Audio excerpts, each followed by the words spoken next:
This is Joyce and Blake, and welcome to Savagely Scaled. In this episode, we're talking to Chris Simmons. He is one of the owners at Kingman CrossFit, of course, but he also specializes in programming for Olympic lifting. So we're going to do the breakdown of what brought him to it, what he loves about it, and what his program includes. You can get in touch with him in order to acquire such services. But also he tells us a little bit about his goals and where he wants to go with weightlifting. So we're excited to share a little bit of his story with you. And start this in 5, 4, 3, 2, 1.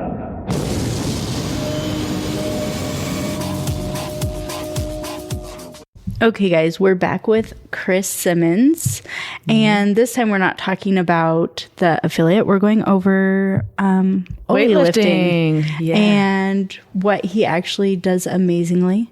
I mean, he coaches very good too, but like watching him lift or any of the girls lift is pretty awesome.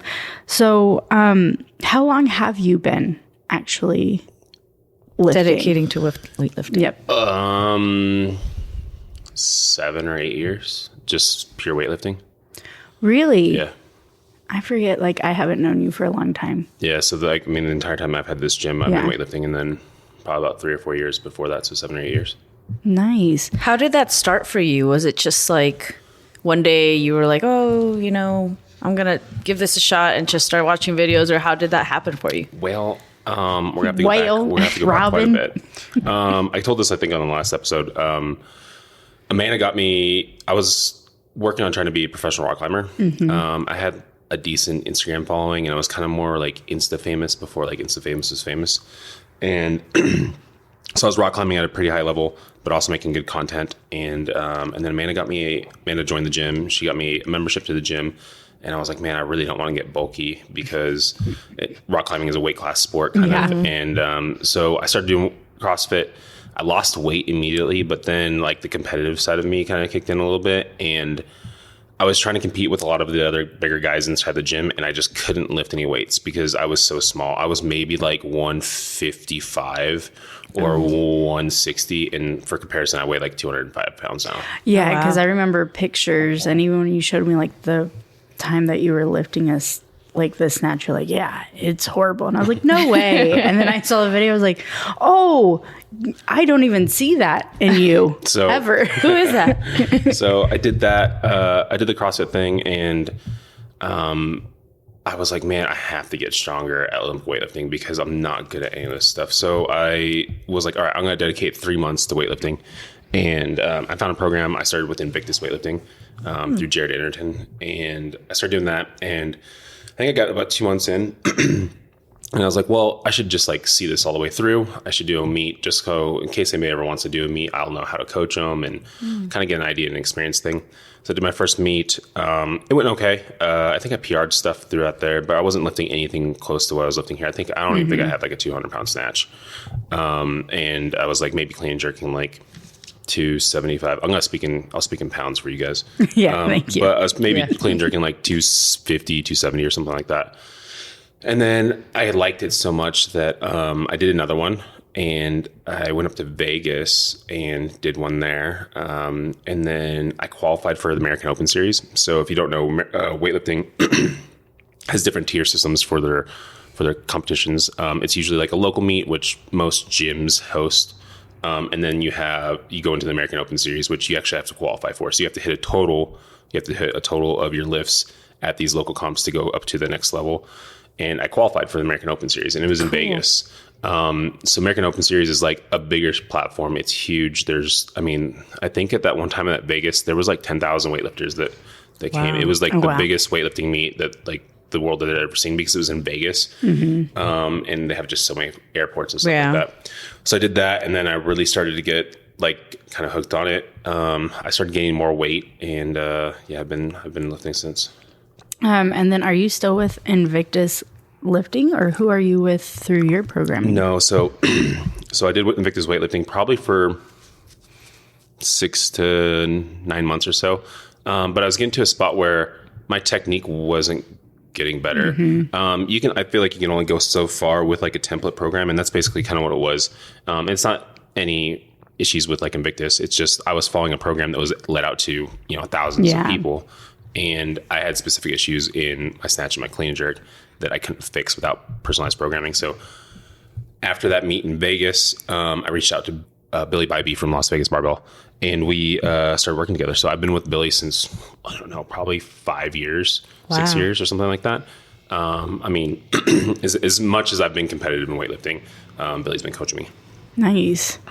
What are the lifts for some of the for weightlifting? I guess. Don't know. Yeah. So if you don't know, Olympic weightlifting is a really old sport. It's called Olympic weightlifting because it was in the Olympics, but it's also like changed from there. Okay. It used to be the snatch and it used to be the clean and press, and not the clean and jerk. But nowadays we have 2 different lifts. So at a meet, you get 3 attempts at a snatch. The snatch is taking the barbell from the ground and taking it all the way overhead in one fluid motion. A lot of people usually squat snatch to do that. You can split snatch, you can power snatch. Doesn't really matter. The bar just has to keep on moving the entire way into a full lockout, and then you stand up with the bar. So that's a snatch. And then there's the clean and jerk, which is 2 separate movements in one lift.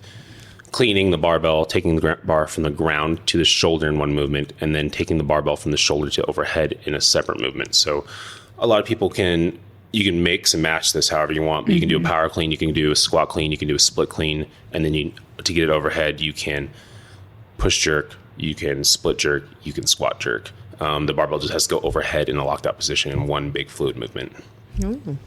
Okay. And then for the other side, what makes these lifts different, or the training different, for when we look at them through CrossFit?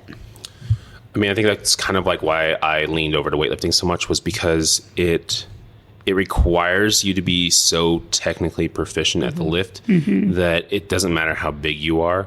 I'm a smaller weightlifter than some of the other bigger dudes in their gym, and I usually lift right at or heavier than they are because of my technique. So that's why I think they're the best way to get stronger, fitter, faster. It requires such a technical prowess of the lift to make sure the barbell's moving the right way. And then because of that technical proficiency that you have to have, it transfers over to almost everything. Through snatching and clean jerking, you're going to get better at gymnastics. You're going to get better at deadlifting and cycling a barbell for a CrossFit class. And even if you don't want to get that, the proficiency that you're going to start to execute when you're lifting those barbells and those movements is going to alleviate so much like wasted energy that you're just going to become a better athlete no matter what. Yep. Yeah, I like the little part of programming that I did with you, which was not full OLE training, like bringing it back into light classes and being more proficient and mindful of like my body placement and things like that, helped like astronomically, even with everything else, like going into box jumps and everything, because we were doing height and jumping as high on a box and things like that. But it really does, like every time I set up, I'm more mindful of than when I just started CrossFit and I was thinking, oh, I have to lift this bar. Yeah. So thank you for that. You're welcome. But so I know you touched on it. So going to compete or going into a meet, that was just like something you wanted to check off to like be better at. And what was your first meet like? I'm really curious to hear about that. Yeah. That's a good story. So I'm totally under the like guise of my life that I want to do hard things, because that's how, one, you experience life to its fullest, but that's also how you grow. And if you're not growing, then you should be dying. I feel like again, like in life, you should just be trying to do all the things. Pause really quick. If you aren't, what is that? If you're not growing, you're dying. But like, I mean, it's like, I need you to make a shirt with a plant or something, like slowly dying. Yeah, so I just think you should be doing hard things. You should be doing everything to your fullest, and you should be experiencing new things. So I wanted to do that. As a coach, I try to be as best as I can. My first weightlifting meet, man, I wish I would have had some kind of like help with that. I'm an idiot, and like I kind of didn't really know what I was doing. I signed up to be a 77 kilo weightlifter, which I think is like 155 pounds. I think so. I cut, which if you are listening to this and you're thinking about doing a weightlifting meet, and especially if you're doing your first weightlifting meet, do not do this because it's not advised and it was not safe. I cut probably 15 to 20 pounds in like 2 weeks. Oh my gosh. It was, ask Amanda, man, it was not fun. I went on like a hardcore crash diet, and then I water loaded, and I cut maybe 12 to 15 pounds of water in like 3 days. And oh my gosh. the federation that I was lifting with, which is called AAU, they're still around, but you can do IV bags for rehydrating. So I cut all my weight, got on the scale, and as soon as I was done with the scale, I took into IV bags to get back up to weight. So I gained probably like 8 pounds, like right after I cut weight. Oh my gosh. Weightlifting is like a weird sport. Yeah. It's very similar to like fighting or like UFC or MMA or whatever. Like a weight class. Yeah, it's a weight class sport. So you only have to weigh in at that weight for a split second. And then as soon as you're done, you can go out. So that federation had a 24-hour window to rehydrate. USAW, which is the federation that I compete under now, which is like the overseeing body for the Olympics for America, has a 2-hour weigh-in period. So now, like when I go to a meet, you weigh in and then you lift in 2 hours. So you don't have a ton of time, so you can't cut as much weight, and you also can't use IV bags to rehydrate. So anyway, my first meet was a hot mess. I was really, really light. I had no idea. I didn't really do my research going up to that. I had no idea how weightlifting meets really worked. Which is dumb because like you absolutely need a coach when you're at a weightlifting meet because they're calling attempts for you and watching the rest of the competition go while you go. And I was just so happy and lucky enough that one of our old coaches, Mona Latimer, her coach was in town that day, and she was like, "Hey, Jonathan's here. Would you like him to count for you?" And I was like, "That'd be great." So a guy I've never met before, Jonathan, came up and coached for me and counted all my lifts and made me have a really good session. I think I went like 5 for 6, so I made 5 of my lifts out of 6. Nice. And I think I want to say I hit a PR snatch, and I like made like a 95% clean and jerk. So it was a really good meet for me. It was a really good like first meet. I would not ever coach anybody to do that weight cut or to do that serious a weight cut, especially if they're not competitive in the sport. It's just not, you're not building a good foundation for a really happy space in weightlifting. Okay. Oh, wow. So what's the usual trend for those? Because I'm not very experienced with weightlifting. Would you say that like the lighter the weight you are, the lifts tend to be not as heavy?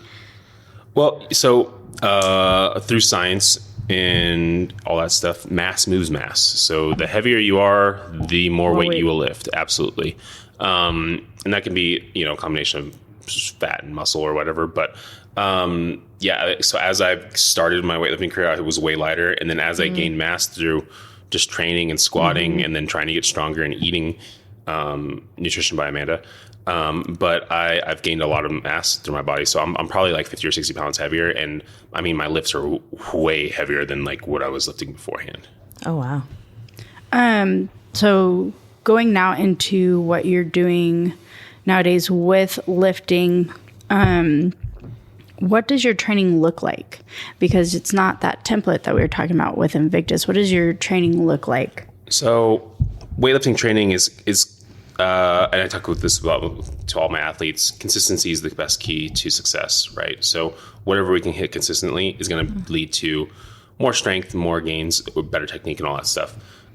So nowadays, when I'm in like quote unquote off-season stuff, right? Not anywhere close to a meet, doing a little bit more life stuff, gym stuff and that stuff. I usually train about 4 days a week. And my training sessions are about 2 hours to 2.5 hours long, depending on how much I'm messing around on my phone or coaching other athletes. And then as I get closer to competition, so probably within like 6 to 8 weeks out, depending on the competition, I'll start bumping that up to 5 days a week. I've done a lot of other stuff with weightlifting too. I've done like 2-day sessions. I've done like 9 sessions in a week before. So a couple sessions, you're going in twice a day, one morning session, going home, taking a nap, and then coming back in for an afternoon session. Again, it just depends on what's the most consistent thing that you can deliver. Obviously, the more time on the barbell and the more weightlifting training that we can get into on your body, the more progress we're probably going to get. But that also comes at a detriment to like health and recovery, right? We're only going to be as good as we're recovering. So if we're not fueling for that, if we're not sleeping for that, it's not going to really pay off.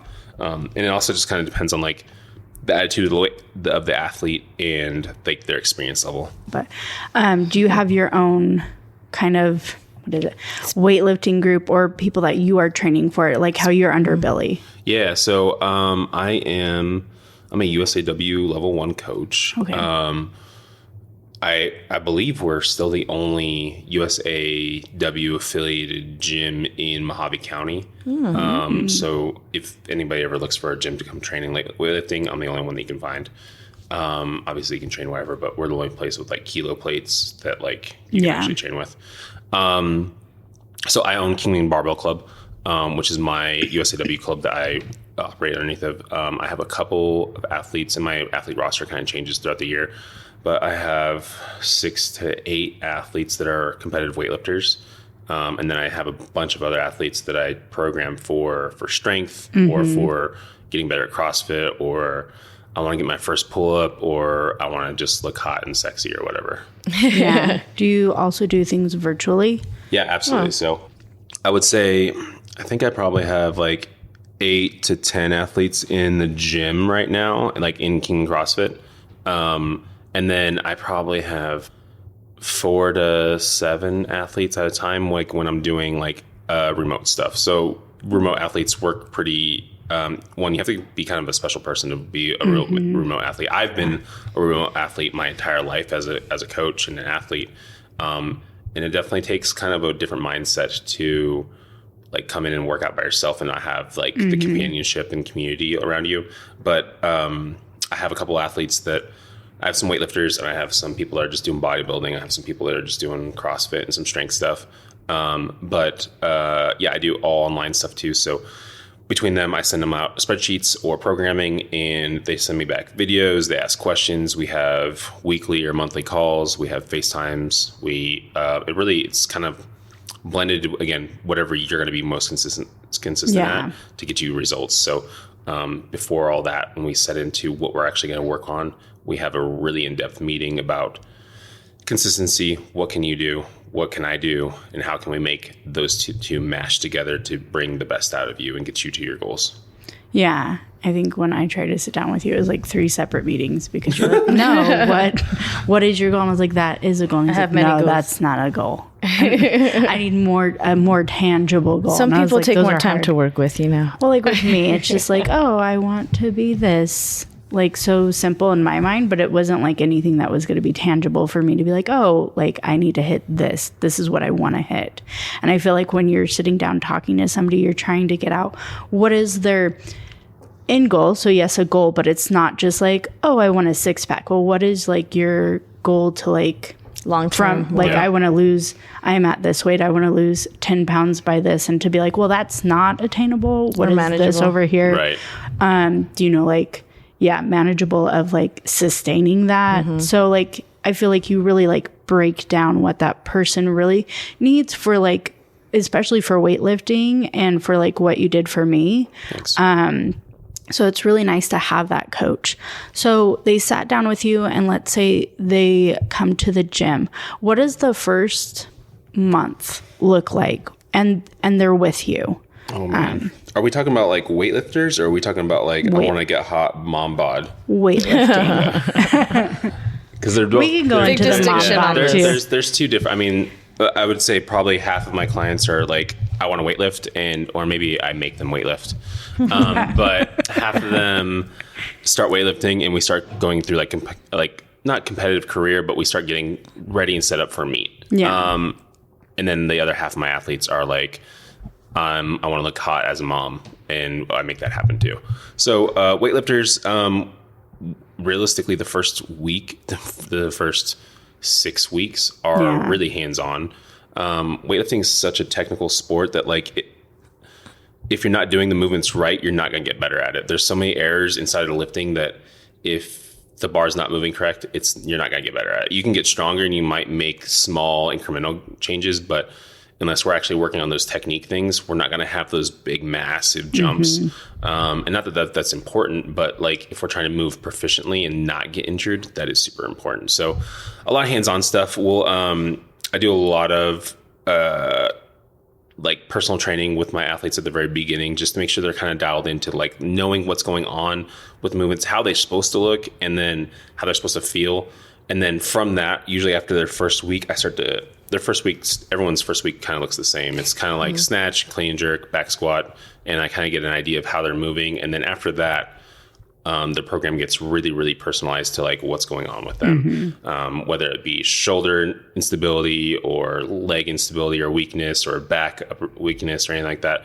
Then we start to isolate those issues and we start to work on them a lot. My brain is this is the problem. This is how we fix it. That's why I think I like weightlifting so much, because it's like, if I have a weak back, we just do like isometric pulls and we do a lot of like bench over rows and we do a lot of pull-ups and we're gonna get a stronger back.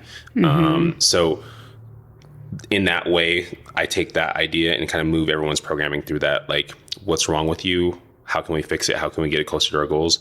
And then it's these steps to get to those goals. And then like horrible ankle mobility. I feel like a lot of people have that. Yeah, right. A lot. It's like the press ups with the backs. I see a lot of people with the kettlebells on their knees stretching out there. Bro, ankle mobility is like the quickest fix ever to like better squat, better positioning in the squat. Yeah. Yep, all that depth. So I know on virtual you said that you check in FaceTime on the phone or things like that. In person, do you have a timeline where you check in with them? Is that like every month, every 3 months with programming? Yeah, so I'm very fortunate that most of my weightlifters train with me almost every single day. So I'm at the gym training by myself. Usually in the afternoons, and then most of my athletes know that if they come in at that time, they'll have me here, so they'll have my eyes here.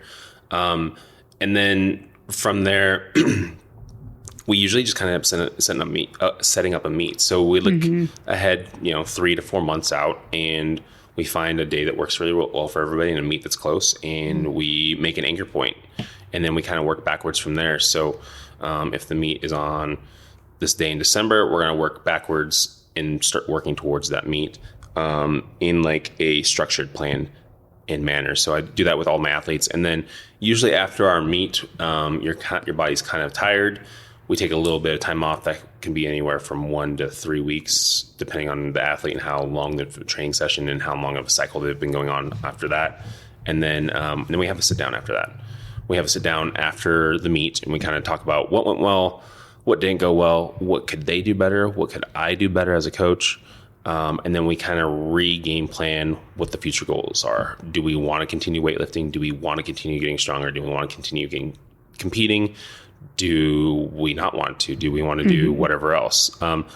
My goal, and probably like why I like coaching so much, not just weightlifting, but all CrossFit and all sports, is I like to bring out the best in people. I want people to like realize what they can do.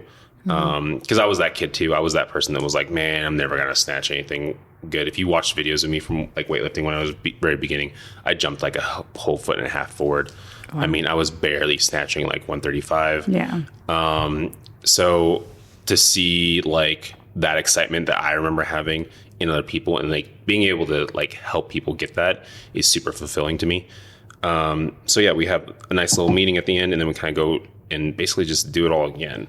Weightlifting, again, is very structured, so it's somewhere between 3 to 4 month blocks, and you're just almost like rinse and repeating in a different manner, right? You're fixing small things, and you're rinse and repeating over and over and over again, and it turns out pretty good results. I mean, if you look at my weightlifting career, every single meet, I'm adding more kilos to my meets until recently when I'm getting older. But we're adding more and more weight to all of our bars, and that's how we're managing and showing success. Okay. Backtracking to the hot mom bod meeting, how is that programming? Because you do that programming as well. Hot mom bod, or Rochelle would call it bad bitch builder. Yeah. Is again, that's a big talk about what our what are our time constraints, because that's very like independent based upon, obviously we're just talking about moms here, but I'll do hot dad bods too. But that's a different conversation with them. Realistically, like the thing is, like when we do that combo of what our goals are, everyone comes up to me and they want to be, I want to be tan. I want to be toner. I want to tone. I want to be tanner. I want to tan. I can't help in the tan situation, but toning I can do. But we also have to break down what toning is. I hate that word toning because everyone has a different definition of it. And basically just people just don't want to have a lot of body fat and they want to look somewhat muscular, but they don't want to be overly developed.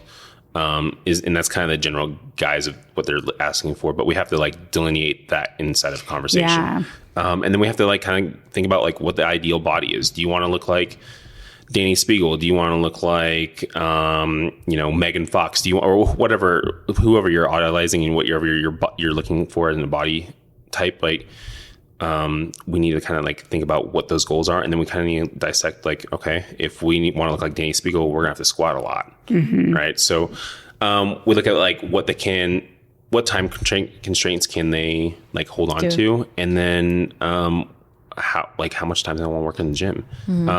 Speaking of like Rochelle gives me a month-long view of her schedule every single month. And then I build a program based upon that. So she goes, hey, this week I can work out 2 days in the gym. This week I can work out 4 days in the gym or whatever. And we kind of pick and choose some exercises based upon that. Her goals have changed quite dramatically throughout like the cycle of being an athlete with me. She started out just wanting to get stronger, and then we wanted to get hotter. And then we're now kind of working more into competitive side of things. I'm super happy and proud of her success, but that's just a spirit of her dedication and what she's shown to me. Time that she puts in just like doing it. And I know there's times even when she's like, oh, I have to come back because I started late and I have to drop off Kip, but I'm going to be back because I need to finish. And just having that and building her goal, which makes her happier. It's just like, I feel when you reach something, like how you said, like watching an athlete do it, like as a person, when I reach that goal, I'm so happy that I did that. Yeah, 100%. And then she inspires other people to do it too. Oh, so much. I mean, she's pushing me to podium. I'm like, girl, we're going to do our best. She's the single-handed, like most, I don't know. She's like my like little spokesmodel in the gym. She just pops around and everyone goes, how are you getting so strong? And how can you do pull-ups so good? Yeah. Body by Chris. Body by Chris. Yeah. Body by Chris. No, yeah, she's inspiring. She is. Do you prefer one program over the other? I mean, my heart and soul is in weightlifting. Yeah. It's so much fun to like, because it's so technical. It's so like, you have to be a good coach and you have to have a good athlete and you have to mesh really well in order for that to happen. And sometimes it doesn't have a good mesh. I've had lots of athletes drop out from me.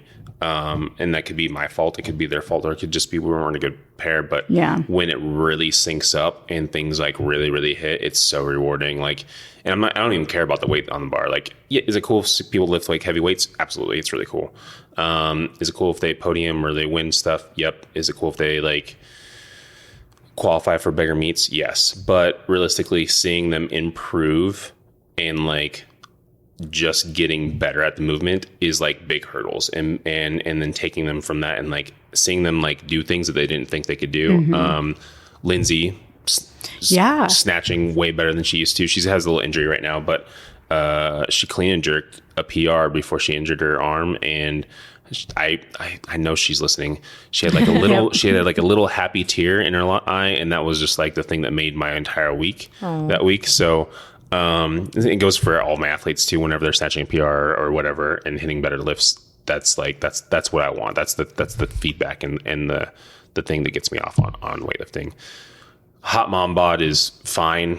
It's just not as fun. That programming for that's like kind of simple, because the like quintessential like hot like look is more of like an hourglass figure, and that's kind of easy to build. It's do a lot of pull-ups, do a lot of pressing, and then do a lot of squatting, and then that tapers your waist out, and you have an hourglass figure. And like I said, it's fun, but it's not as fun because it's more for aesthetics, and I'd rather be about what you can do, not what you look like. Yeah. Going back to Lindsay, I think you guys were in Hawaii, and I was like watching, me and Dave were here, and maybe I was coaching or Dave was, and we were talking, and I was just seeing her, and I was like, oh my gosh, Lindsay, like that. I didn't, like, in my head, I was about to be like, that looked like a snatch. I was like, oh my gosh, your snatch has improved so much. And she's like, really? And I was like, yeah, I just got super happy for you. I love her so much, but she was a hot mess when we came over here. And she moves like a weightlifter now. She understands like how to move her body. And I think that's built her a lot of confidence. And I mean, she's gotten way stronger. I'm just waiting for this wrist to heal up, and then we can really start putting some weight on the bar and getting her to get on a meet soon. Yeah. And then I know Heather, like when I first met Heather, she was like a stick walking around. She's so tiny. Dude, she was a string bean. Yeah. Heather's a special one just because we started with, Heather has an issue with her heart. She has POTS, I believe. And so she can't get her heart rate up really high. And we kind of discovered that when she was in CrossFit, and I was like, hey, why don't I take you over and start weightlifting a little bit? So we were just doing like fun stuff. I was just having her like hip thrust as much weight as she could and just building like hot body or whatever. And then I was getting kind of bored. I didn't have like any weightlifting athletes inside of like my roster of weightlifters. And I was like looking kind of for a new project. And that's how I kind of think of like all of my weightlifters is just little projects that I can fix and build. And Heather was like one of the first ones that I was like, hey, we're going to do this thing. You like, just trust me and give me like, 6 months. And she did. And she has not leaned back at all from me, like from trusting me. And we have done really, really cool things with her body. We've added a lot of weight, a lot of mass to her body.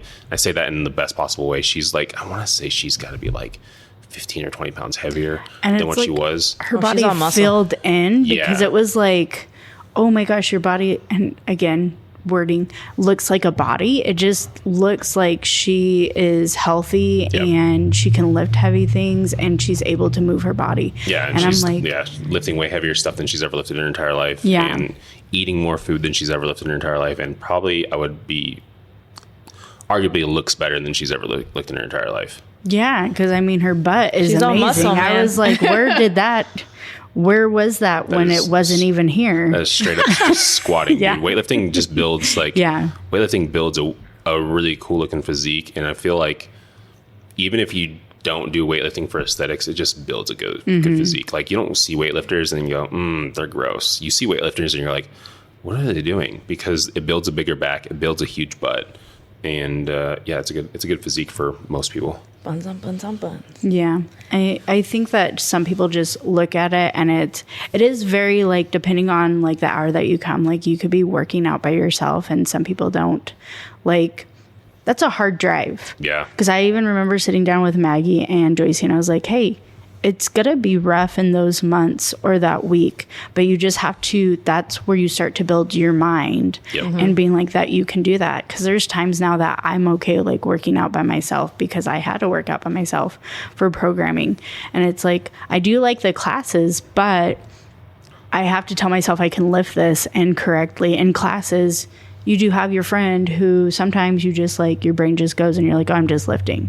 Right. Now I've completely just not remembered what I learned. So there's like times where I'm like, I'm okay with another person because I did love like when everybody's in here and you lift, you get like a big. Oh, it's fun. It's so much fun and waiting for. I know people don't like that, but I'm like, I'm okay with it. It gives me a break and to just see people hit things. A lot of like, well, also like weightlifting, you get better from like so many different ways in weightlifting, right? You get better from like watching other people lift and like, I mean, you can look at the person that's lifting right next to you and go, man, they did that so good. Or you can see like a small thing that they did wrong and you can apply that to yourself and go, man, they're doing this wrong. I can do that. And like, or I don't want to do that. Right. And so learning through visuals, learning through your coach, learning through cues. That's why when you do have those days where like there's 5 or 6 people lifting and they're all lifting heavy. And even if you're doing different lifts, that vibe just fills the room and everyone gets excited. And that's when a lot of the fun magic happens. That's when like people usually hit PRs. That's when people usually hit lifts that they have never done before. And it's not always just like, the heaviest lift you've ever done, but maybe it's a new like 3 rep max or 5 rep max or whatever the heck we're doing. Or even just making like 70% look pretty. That's when the community of weightlifting really shines. the hard things are when you're training alone. Weightlifting is a very hard sport. It's very lonely. It causes you to really look inside of you to see like if you want to do hard things, to see if you're capable of continuing pushing through stuff, even when things feel like they're not going right. Because there's big, long timelines in my weightlifting career where I've had 3 pretty serious injuries in my weightlifting career. And that's 3 to 6 months of not lifting heavy stuff after that. And that's a lot of dark time inside of my brain of I'm never going to get better. I'm never going to be able to lift heavy again. Or even just long droughts of like not snatching well. I had a 3-year drought of a snatch. It took me 3 years to gain 1 kilo on my snatch. So imagine working 3 years for 2.2 pounds on your snatch. Yeah. That's rough. I mean, people look at, I was talking to Maggie about it and I was like, you just get so excited for like 1 kilo or 1 pound where people are like, no, I really like 10 pounds or 5 pounds. I was like, no, like for lifts, that's why I have 121 on my snatch or 156 on my clean. Like that was like the best feeling. I would just having 1 compared to 5. I mean, and that's what we do like in weightlifting too. It's you get to build up to like 98 or 99%, and then you do 101 and it's 1 kilo, and you add 1 kilo to your snatch, you add 1 kilo to your clean and jerk at a time. And then after that we can make some bigger jumps, but that's how you get the big stuff. Like that's how Maggie's put like 12 pounds or 12 kilos on her snatch. So she's put like, I don't know, almost 30 pounds on her snatch in 3 or 4 months. And it's not from just taking big, heavy lifts all the time. It's from doing a lot of work in the very beginning of our training cycle. There was 4 to 6 weeks in the very beginning of our training cycle where we were just doing volume work. Yep. And she hated it. She hated all the volume. She hated all the positions that I was having her hold, making her hold like pause at the knee snatches for 5 seconds and then snatch, and hated it, couldn't do it. And now we're reaping the benefits of all of that work in the very beginning to where she's cranking 12 kilos snatch PRs and snatching weights that she's never even held over her head before because her technique's so much better. And again, after this little cycle's over, we're going to do it all again. We're going to break it all apart, and she's going to hate life again for 6 to 8 weeks. But then we have to remember that after that 6 to 8 weeks of like doing all the volume and the technical work, then we get the benefits. Then we get to have the party. Then we get to have the big snatches, the big clean jerks. Oh yeah, she's looking so good already. Dude, she's a freak. I knew that she was good at, because how her mindset is very of like, this is what I need to do to get here.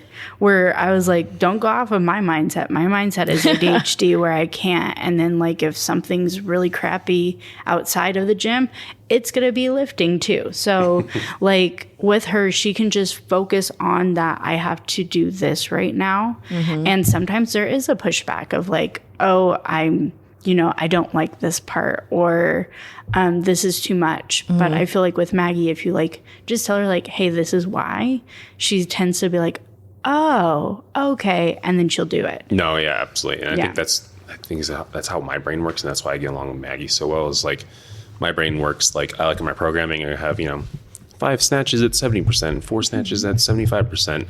And I know that in my brain, if I check that off and I do the things, it's getting me closer to the goal. Yeah.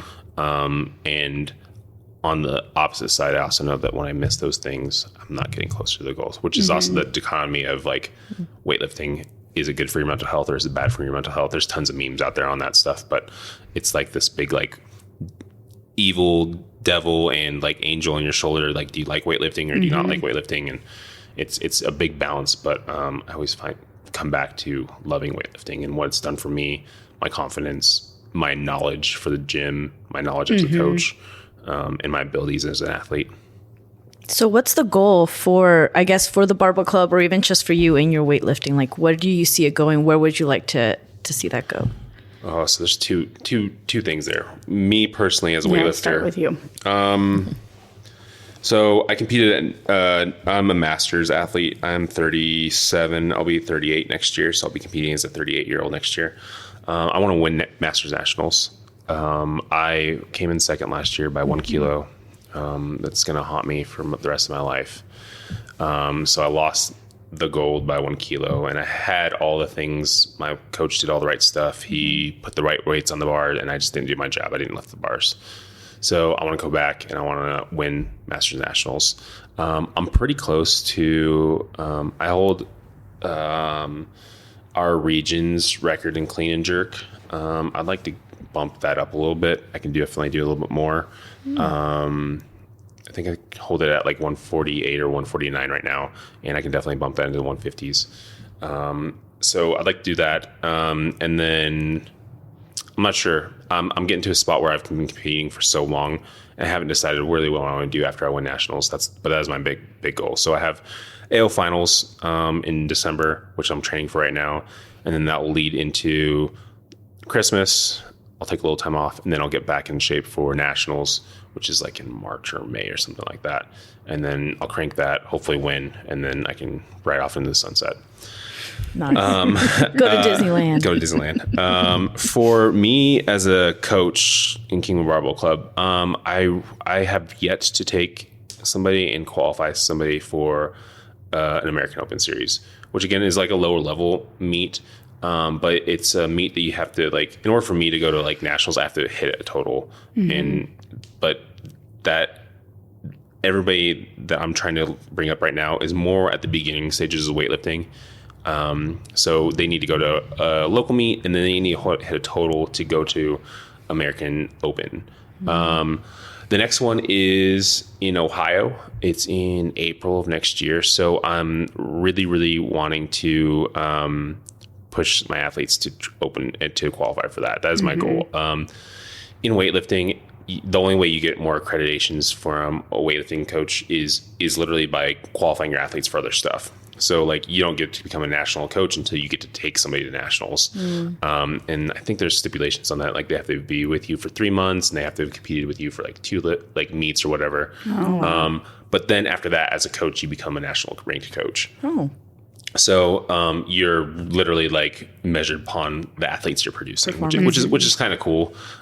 Hard, but also kind of cool. Yeah. Especially living in like Kingman, where like, not taking away anything from my athletes because I love them, but like our pool of athletes that we have is so small, right? I get to pick and choose from like the CrossFitters and like the people that like somehow believe in me. Like I have no idea how I got Lindsay to come weightlift with me. I tell her this all the time. I'm like, I have no idea how I got you. Which like I think she was like, I want to be better at lifting, and I was like, what? Well, but what I'm saying is like from the outset, right? A mom, a wife, a realtor. Hey, you want to come lift heavy weights for me competitively? And she's like, what? Like to me, that's not like the quintessential person. The average. Like, you're looking like most weightlifting coaches are looking for like an ex-football player or like an ex-gymnast to like bring on the roster. And I was like, that realtor, I want her. I think you should earn some bonus points with also like I majority work with women, so I need 5 extra bonus points for each one. So yeah, the goal right now is to get as many athletes as I can to qualify for American Open 1, which is again in Ohio. So the tentative idea right now is all my girls right now are peaking right now for a meet that we're not going to go to, which is kind of a bummer. But we're still planning on peaking for that, and then we're gonna take some time off, and then we're gonna get back to it probably around November and really start hitting hard again, and probably have another meet in January or February whenever one pops up, and then that will hopefully be the meet that we all qualify for Ohio, and then we'll book some plane tickets and go lift in Ohio. That's so cool. Nice. Yeah. That's the goal. It's a Ohio. really good goal. I wanted to go to Ohio State for college. Really? Yeah, just because I liked their emblem and everything. Oh, Because you like their logo? That was a factor. Yeah, like that's how my brain worked back then. Okay. Wow, at least they picked a good logo. Well, you can start weightlifting with me, and you can probably qualify for There you go. Ohio. I would love to weightlift for you, but we'd have to sit down and talk about how I would like my body to look as well with weightlifting. We can do that right now. Would it look better or worse Part with 2 of the weightlifting? Yeah. I would like the hourglass figure as well. And I would like the Danny Brandon body. How many hours do I have to give you? To weightlift? Yeah. As many a as you can day. give me. I could probably, what if I only had an hour a day? An hour a day? Yeah. Is that every day? Every day. That's fun. Monday through Friday. But I wouldn't be allowed to do any CrossFit classes. So the thing is, that CrossFit thing, man, you're not going to get good at weightlifting if you're still working on CrossFit. And how many classes am I really doing? Hey, that's a good point to bring up in the podcast. It's like, kind of the whole, if you're doing weightlifting and CrossFit thing, like how that kind of differentiates. You're not going to, you know what? Somebody told me you can't have too many hobbies to be great at all of them. Or, I mean, he rephrased it differently, but I mean, It's a good point. Can you do weightlifting CrossFit? You can't, it just depends on, it depends. That's the answer. It just depends, right? If your goal is to get good at weightlifting, the quickest way to get good at weightlifting is to focus on weightlifting and to dedicate time to it. The problem with there's no problem with CrossFit. The problem with CrossFit is that when I'm trying to teach you how to snatch perfectly and you go to CrossFit and you do 30 snatches as fast as you possibly can, your technique's going to break down over there, right? You're going to go, I mean, whether you're the best person in the entire world, or you even have the best coaches in the entire world, your movement quality is breaking down. It's not going to be up to par, and it's not going to be perfect. So when you do that, you kind of unlearn the things that we've been working on so much. And it's really, really hard to keep both of them going at the same time. Can you do it at a high level? Yeah, you can. Like when you're games training, you can absolutely do that, because there's big specific breaks inside of like a highly competitive athlete's cycle where they're just working on weightlifting and they're not doing as much barbell cycling, and then they kind of take that strength that they gain in weightlifting and they pull it into barbell cycling, right? Like Dave's a prime example. Dave hasn't done CrossFit. I think Dave's done like 5 CrossFit workouts like in the last like 2 months. And it's just been like really slow, weird stuff, but he's also weightlifting with me 4 to 5 days a week right now, and he's clean jerking. I think he almost clean jerked a PR the other day, and he's 57. So like literally the most weight he's ever lifted in his entire life. Wow. And he snatched just under his PRs that he put up the other day. So he's still maintaining strength or getting stronger at weightlifting. And his goal and plan, he's got to do this meet with me in December. And then after that, he's going to get ready for the games, or get ready for the open and then get ready for the games. So he's taken almost 6 months of his entire like games training off to like get better at weightlifting and focus on this, let his body heal from all of the high intensity and all the metcons and stuff like that. And then he'll redistribute that time into CrossFit training. That's a really healthy and smart way to go about doing both of them. It's really hard to do both of them at the same time, especially at a beginner or even like a novel or like an intermediate level, because your technique isn't as refined. I think like I posted the other day that I did my 4th CrossFit workout of 2004 the other day with my wife, because I usually do the open with everybody. But everyone, whenever I do the open, everyone's like, man, you lift so heavy or you lift well. And it's because I weightlift all the time. If you ask me to go really fast and stuff, I can't do that. I have zero cardio. I can't work out for more than like 3 minutes without breathing very, very heavy, but I can lift heavy and I can move it really, really well. So it looks efficient. I think if you gave me like 3 or 4 months, I could be really, really good at CrossFit. I just don't like breathing heavy at all. CrossFit will do that to you. I know. And I feel like I get more wins in my mind, but I'm not doing as many classes, and I just got double unders. That's cool. Nice. But I'm not going to have those if I come over here. We talked to Joyce knows this because we talked about this in our talk, but you have to establish what wins are in your head. Our wins in CrossFit, the endorphins that you get when you're done with the workout and you're sweating on the ground and your body kicks out endorphins and goes, hey, we just ran really fast and we survived, and it gives you a little endorphin hit and some serotonin and you're happy, right? Which is totally a thing, right? The runner's high thing.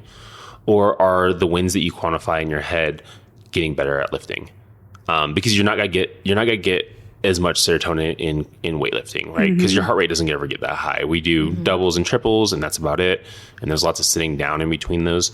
But if you can save off and let those not as many serotonin hits come into your brain, and then you get a massive serotonin dump when you snatch a PR, when you clean and jerk a PR, or you back squat a PR or whatever, right? That's a big win.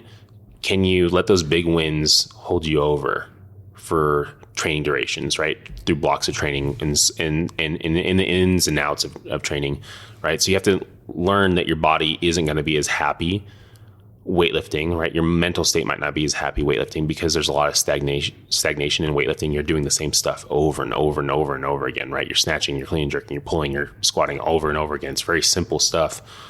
Can you let your brain know that if we do this thing long enough, it'll get better? Whereas in CrossFit, you get to put your name on the leaderboard, and maybe you hit the RX button today, or maybe you get a little confetti pop when you hit a PR in a workout, or you beat your bestie, or you did 5 double unders in a row instead of 2, or whatever, right? Because CrossFit's so infinitely scalable and there's so many different things that you're doing in CrossFit, you can get little wins all the time. In weightlifting, some days there's no wins, which kind of sucks. But you also have to know that you're feeding that basket for a massive win later on. Yeah. That is true. How long would I have to give you? Well, For your win? No, for a win? Not for a win. Because I've had wins before. Like, this is a longer conversation that we. You just said you wanted to have the conversation, so I'm just coming up with. It would depend on what your goals are, right? Like, what are your goals? Are your goals to get better at snatching and clean jerking, or are your goals to do comp? Is your goal to get a win every day? Is your goal to, I don't know. I would want to get better at lifting. You'd want to get better at lifting. Which would, in tune, if I wanted to see the payout, would do a comp. It wouldn't be not to do it, even though I don't want to do it. But why would you do all that work to not see it pay out? That is my thought process as well. Usually I need 3 to 4 months of weightlifting to get people. Holidays are coming up. To get perfect. people focused enough on what they're doing, and to get a big enough, like, quote unquote payout for what they would want to do, it'd be 3 or 4 months. Because there's usually about, like I said earlier, 6 to 8 weeks of us breaking stuff down, and then another 4 to 6 weeks of us really focusing on weightlifting. And then by that time, you're probably feeling more confident to actually do the things in front of people. Yeah. I would feel like not a great coach if I didn't prepare my athletes enough to have a good experience on the platform. And I pride myself in, I think all my athletes, that if you asked them if they had a good weightlifting meet, their very first meet, they'd all say yes. They all walked away with totals. I have, quote unquote, knock on wood, I have not had any bomb outs in any of my athletes yet. We've all made totals. We've all come close to PRing most of our lifts. And that's not indicative of a good lifter or anything like that. Yeah. But when the iron strikes and lightning hits and all that stuff, those things all line up to work out really, really well, especially early on in your weightlifting career. So yeah, 3 to 4 months is kind of the goal. Okay. Going on to meets, would you ever host a meet here?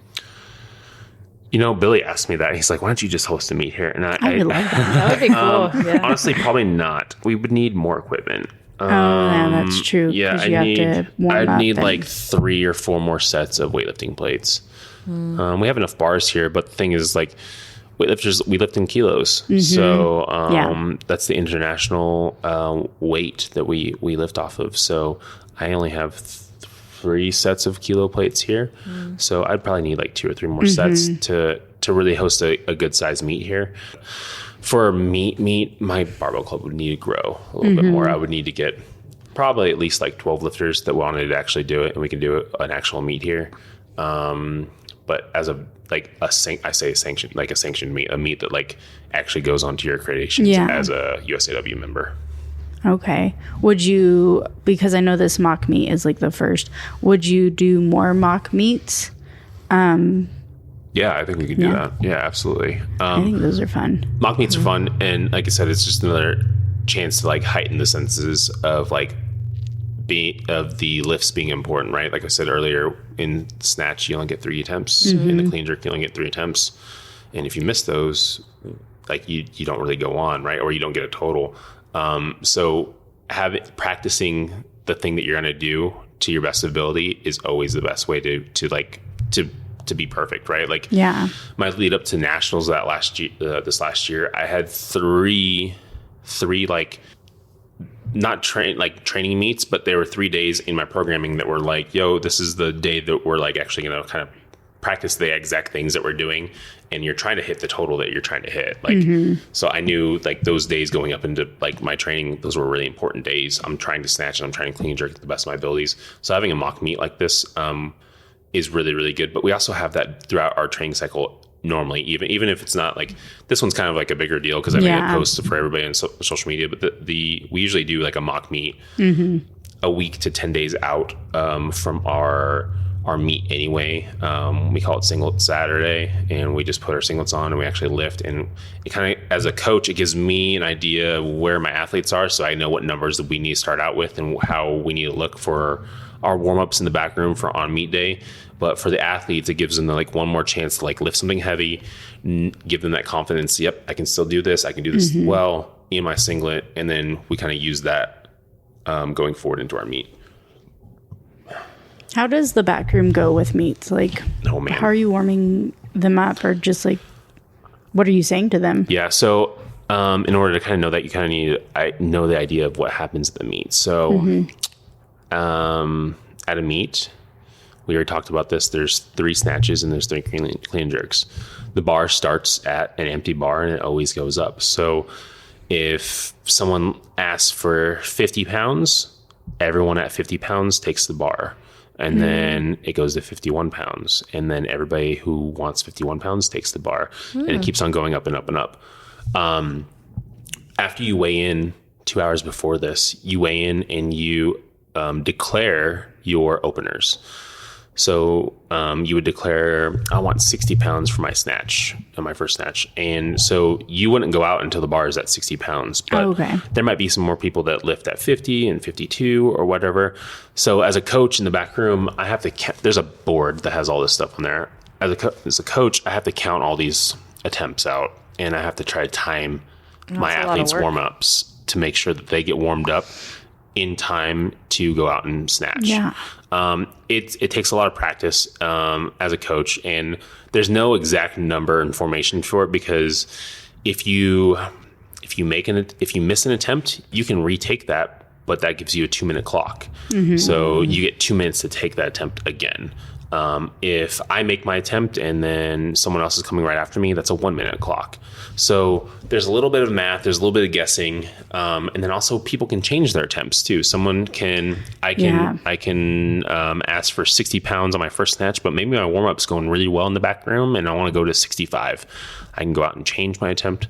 But as a coach, I am watching all that stuff. I usually have a card made for each of my athletes, letting me know like what attempts I want them to warm up with, how many reps we're doing. And I need to kind of it's a constant battle of me looking back at my notebook, looking at the clock, looking at the scoreboard, and kind of racing back and forth through all that. So coaching at meets is really, really fun. That's what I like to do the most, because it's kind of like this weird chess match of like, can I get my athlete warmed up and moving well enough and confident in their lifts so that they can go out there and perform. But also I have to play against all these other players, because in the back room, there's 6 or 7 other coaches that are doing the exact same thing as I am with all their athletes too. So everyone's kind of playing against everybody. There's at a high level, which man, I wish I would have watched my meet. I probably should.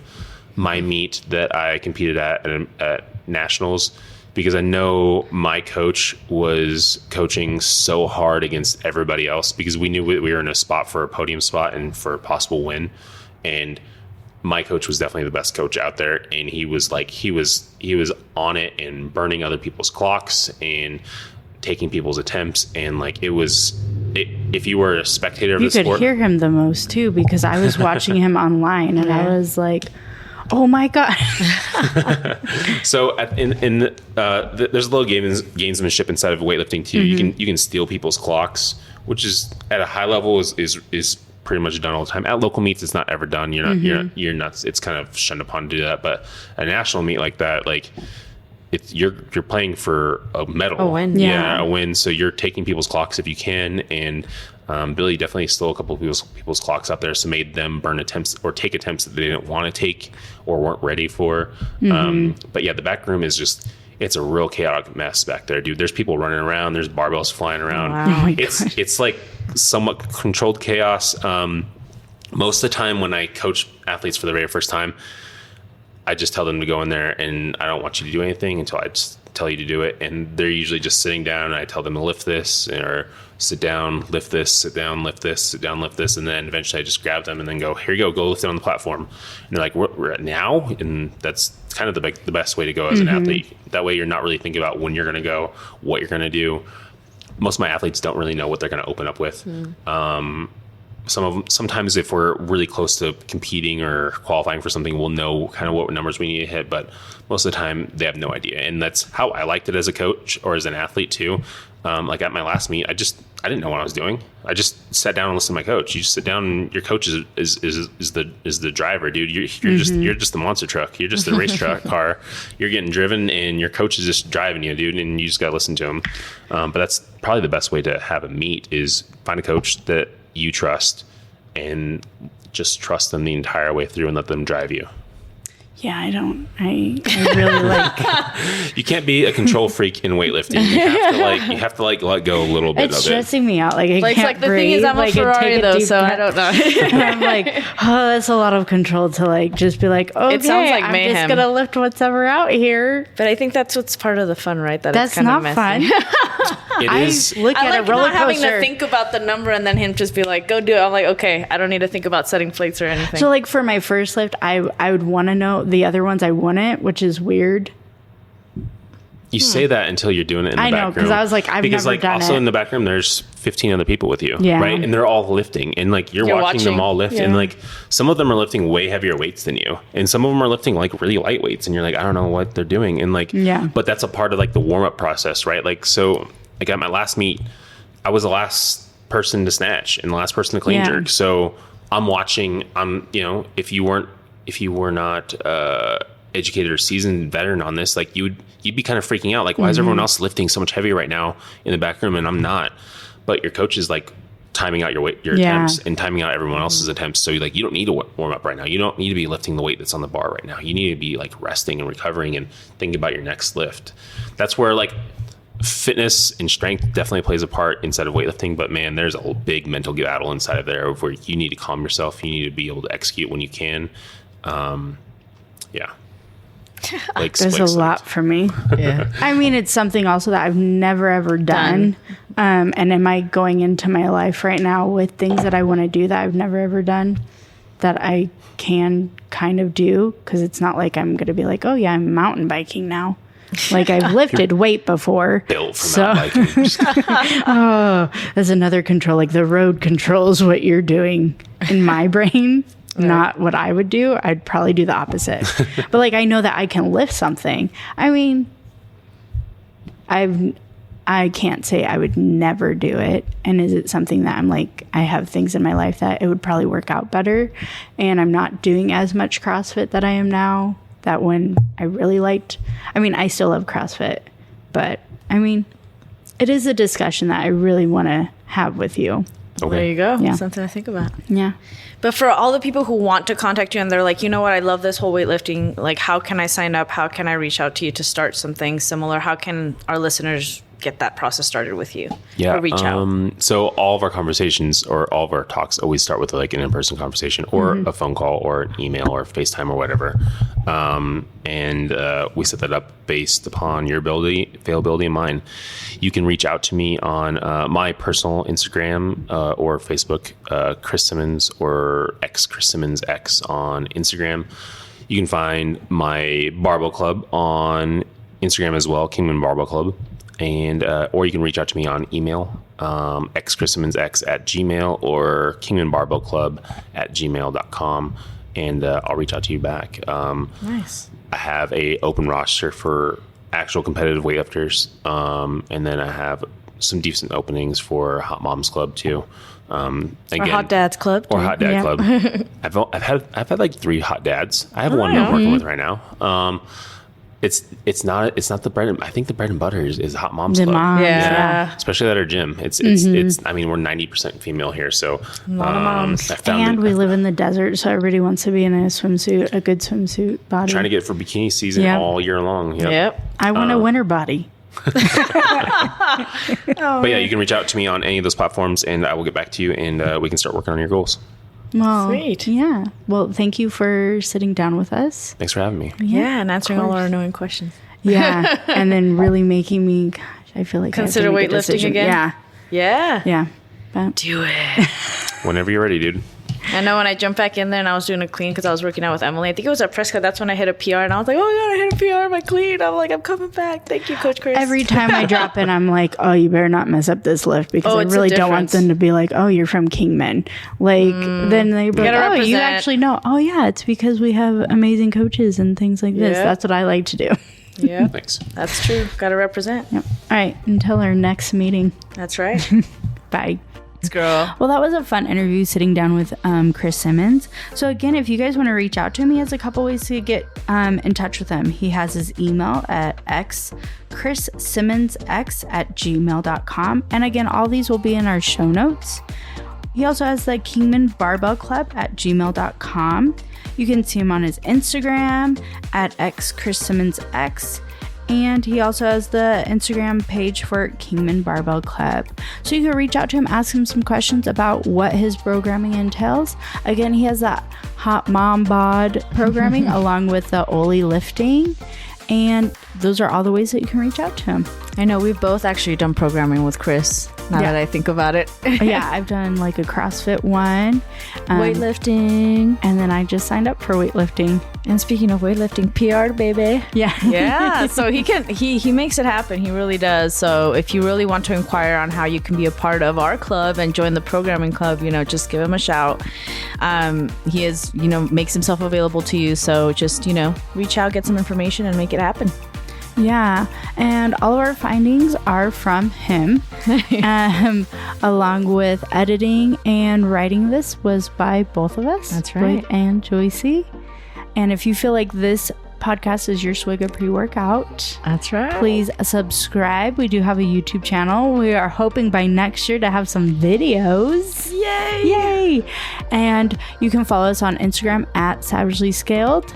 Also, we have a TikTok at Savagely Scaled as well. Or email us with any episodes ideas, any rants that you want us to just talk about, Or and any rant people about. you want us to reach out to. Yes, and that email is savagelyscaled1, that is the number 1, at gmail.com.